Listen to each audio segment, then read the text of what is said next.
Hey y'all. So I am working my part-time job after my full-time job.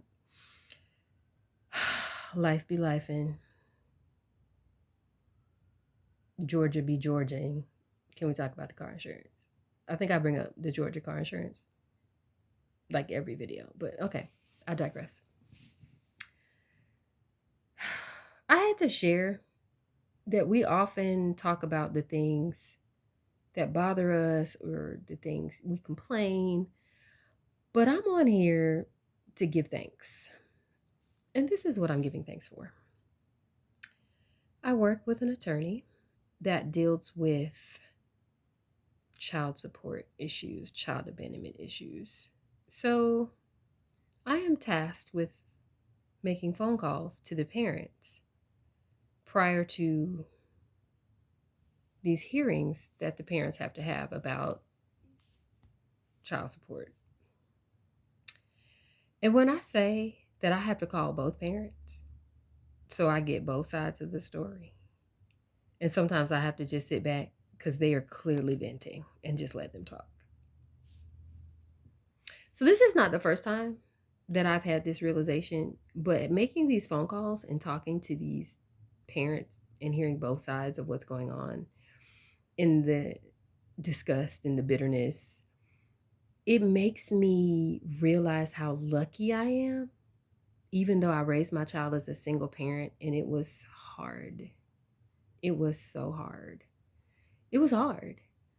But I give thanks that because my child's father just voluntarily just disappeared out of her life because he requested something from me that I was not able to do and took the steps to try to do what he requested, but it wasn't up to me. It was above me. It was above me now. So because I couldn't do what it is that he asked me to do, he basically decided to puff the magic dragon, disappear out of my child's life to punish me, I guess, when the only person that was really punished was her. But again, I digress.